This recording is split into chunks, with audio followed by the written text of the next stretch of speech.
Hezbollah chief Hassan Nasrallah की मौत के बाद मिडिल ईस्ट में तनाव बढ़ गया है।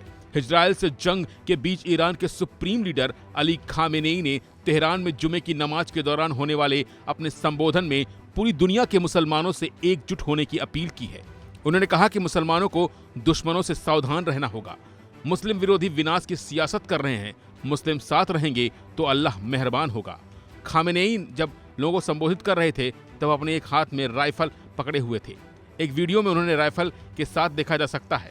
इजराइल के खिलाफ गुस्से का इजहार करते हुए खामेनेई ने कहा कि इजराइल ने फिलिस्तीन के इलाकों में नाजायज कब्जा कर रखा है। उन्होंने कहा कि हिजबुल्लाह चीफ हसन नसरल्लाह की रुखसती हमारे लिए अपूर्णीय क्षति है। ईरान ने इजराइल को मिसाइल से जवाब दिया है। नसरल्लाह के मारे जाने के बाद हिजबुल्लाह खौफजदा है। इसका अंदाजा इस बात से लगाया जा सकता है कि उसे गुप्त स्थान पर दफनाया गया। हिजबुल्लाह को डर था कि कहीं इजराइल अंतिम संस्कार के समय भी हमला न कर दे। AFP को मिली जानकारी के मुताबिक नसरल्लाह को तब तक अस्थायी रूप से दफनाया गया जब तक कि इसमें लोगों के शामिल होने के लिए परिस्थितियां अनुकूल नहीं हो गईं। वहीं दूसरी तरफ इजराइल लेबनान में हिजबुल्लाह के खिलाफ हवाई हमलों के साथ ही साथ ग्राउंड ऑपरेशन भी चला रहा है।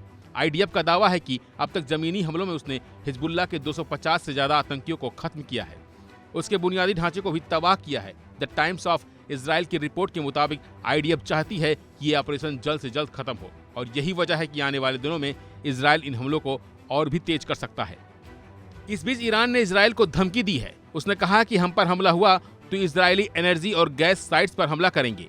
ईरानी समाचार एजेंसी SNN के रिवोल्यूशनरी गार्ड के डिप्टी कमांडर अल फदावी के हवाले से कहा गया है कि अगर इजराइल ने उस पर हमला किया तो ईरान इजरायली ऊर्जा और गैस प्रतिष्ठानों को निशाना बनाएगा और अगर ऐसा हुआ तो ये बेहद खतरनाक होगा।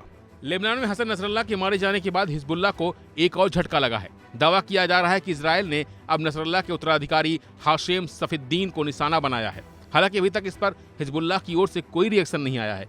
द टाइम्स ऑफ इजराइल की रिपोर्ट के मुताबिक हाशेम अंडरग्राउंड बंकर में हिजबुल्लाह नेताओं से मिल रहा था।